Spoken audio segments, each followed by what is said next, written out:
నమస్తే, welcome to the truth. నేను పవన్. పోసాని కృష్ణమురళి పరిచయం అక్కర్లేని పేరు. బూతుల రాజుగా ఇటు రెండు తెలుగు రాష్ట్రాల్లో, నిజంగా చెప్పాలంటే తెలుగువారు ఖండాంతరాలు దాటి ఉన్నా కానీ ఈయన బూతులు గతంలో ఏ విధంగా మాట్లాడారో అవన్నీ కూడా అందరూ అంటే చూసి ఇబ్బంది పడ్డటువంటి పరిస్థితులు అయితే కనిపించాయి. అంటే ఈ విధంగా కూడా మాట్లాడతారా అనే విధమైనటువంటి మాటలతో ఇష్టానుసారంగా ప్రస్తుత కూటమి ప్రభుత్వంలో ఉన్నటువంటి ముఖ్య నాయకులు పవన్ కళ్యాణ్ గారు కావచ్చు, చంద్రబాబు నాయుడు గారు కావచ్చు, ముఖ్యమంత్రి గారు, అదేవిధంగా లోకేష్ గారు, వీళ్ళను ఇష్టానుసారంగా బూతులు తిట్టినటువంటి వ్యక్తి పోసాని కృష్ణమురళి. గత కొద్ది రోజుల క్రితమే ఆయన బెయిల్ పైన, కండిషన్స్ బెయిల్ పైన బయటకు వచ్చినటువంటి పరిస్థితి.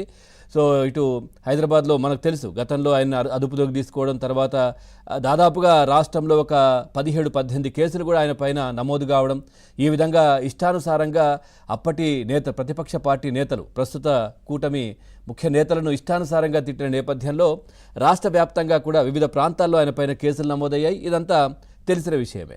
అయితే కండిషన్స్ పైన, బెయిల్ పైన ఆయన బయట ఉన్నటువంటి పరిస్థితి. అయితే నిన్న ఏదైతే రాజమండ్రి సిఐడి కార్యాలయంలో ఆయన సంతకం చేయడానికి వెళ్ళినటువంటి నేపథ్యంలో, అట్లాగే సూళ్లూరుపేట పోలీసులు కూడా అక్కడికి వెళ్ళి, సో ఇట్లాంటి కేసుకు సంబంధించే ఎవరో పెట్టినటువంటి కేసు, అంటే ఈ విధంగా బూతులు తిట్టిన దానికి సంబంధించినటువంటి కేసు, దానికి సంబంధించి 15న విచారణకు రావాలని పిలిచినటువంటి పరిస్థితి కనిపించింది. ఇదొక అంశం. అట్లాగే రాజకీయాల నుంచి ఆయన గత కొద్ది రోజులుగా మనం చూసాం, తప్పుకుంటున్నాను, నేను రాజకీయాల నుంచి పక్కకి వెళ్ళిపోతున్నానని పోసాని ప్రకటన చేశారు.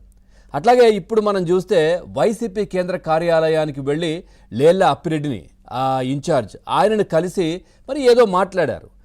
పూర్తిగా దీనికి సంబంధించి కూడా మరి ఏం మాట్లాడారు ఏంటి అనేది మాత్రం చాలా వివిధ రకాలుగా వినిపిస్తున్నటువంటి పరిస్థితి కనిపించింది. ఒకటి, నాకు బెయిల్ ఇప్పించారు, దానికి సంతోషమని కృతజ్ఞతలతో థ్యాంక్స్ చెప్పడానికి వెళ్ళారా? లేదు అని అంటే మరి ఇంత చేస్తే జగన్మోహన్ రెడ్డి అసలు నన్ను చూడడానికి రాలేదు, ఒక్క ఫోన్ కాల్ చేశారు మా వైఫ్కి తప్పించి నన్ను చూడడానికి రాలేదు, నన్ను పరామర్శించడానికి ములాఖాత్ మీద రాలేదు అనే ఆవేశంతో, ఆగ్రహంతో ఉన్నారా? మరి ఎందుకు కలిశారు ఏంటి అనేది మాత్రం వివిధ రకాల చర్చ జరుగుతున్న పరిస్థితి కనిపిస్తోంది. అట్లాగే రిమాండ్ రిపోర్ట్లో కావచ్చు, స్టేట్మెంట్ ఆయన ఇచ్చినటువంటి దాంట్లో కూడా క్లియర్గా రాశారు, నేను బూతులు తిట్టడానికి కారణం సజ్జల రామకృష్ణారెడ్డి స్క్రిప్ట్ ఇవ్వడం, ఆ తర్వాత సజ్జల భార్గవ్ నేను మాట్లాడిన దాన్ని కట్ చేసి వైరల్ చేయడం, ఇవన్నీ జరిగాయని ఆయన క్లియర్గా చెప్పారు. ఎవరు పాత్రదారులు, సూత్రధారులు దీనికి సంబంధించి అనేది. ఆ తర్వాత ఇంకా ఎవరు అనేది అందరికీ తెలిసిందే, సజ్జల రామకృష్ణారెడ్డి పైన. సో ఆ విధంగా, అదేవిధంగా కూడా ఈ సాక్షి అంటే ఈ పత్రికకు సంబంధించినటువంటి వ్యక్తులు, కెమెరా వాళ్ళకు సంబంధించి కూడా వచ్చి షూట్ చేసి వాళ్ళు నాకు స్క్రిప్ట్ ఇచ్చారు, సడన్గా హాఫ్ అన్ అవర్ ముందు నాకు స్క్రిప్ట్ ఇచ్చేవాళ్ళు, నేను చూసుకోకుండా టకటకా చదివేశాను, ఆ విధంగా బూతులు వచ్చేసాయి, ఇట్లా ఏదో చెప్పే ప్రయత్నం చేశారు ఆ రిపోర్ట్లో.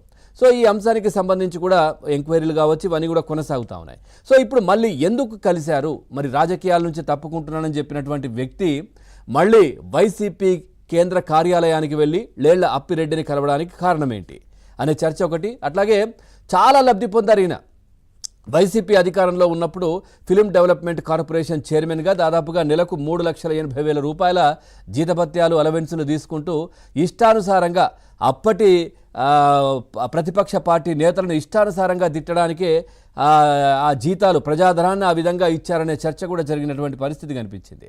పూర్తిగా మరి ఏంటి అసలు ఈయన ప్రస్తుతం మళ్ళీ రావడానికి కారణం ఏంటి అంటే, మనం చూస్తూ ఉన్నాం, మొన్నటికి మొన్న కూడా విజయసాయి రెడ్డి వైజాగ్ వెళ్ళి మొన్న గతంలో చెప్పారు, నేను రాజకీయాల నుంచి తప్పుకుంటున్నాను, ప్రశాంతంగా నేను వ్యవసాయం చేసుకుందాం అనుకుంటున్నాను, రాజకీయాల నుంచి తప్పుకుంటున్నానంటూ పార్టీ పదవికి సంబంధించి కావచ్చు, లేదంటే రాజ్యసభ సభ్యత్వానికి 2 రాజీనామా చేసినటువంటి పరిస్థితి విజయసాయి రెడ్డి.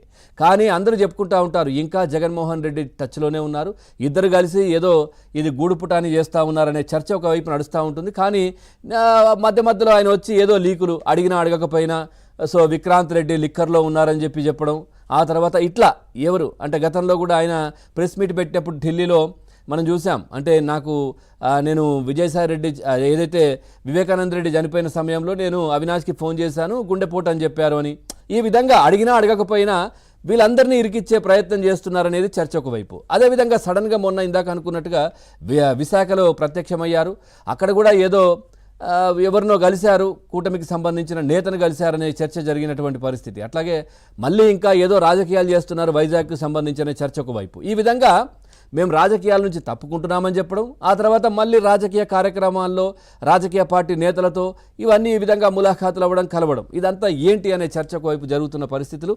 సో ఇదే అంశానికి సంబంధించి మనం చర్చలోకి వెళ్దాం. చర్చలో పాల్గొంటున్నారు రాజకీయ విశ్లేషకులు అప్పసాని రాజేష్ గారు స్టూడియోలో ఉన్నారు. నమస్తే అండి. అట్లాగే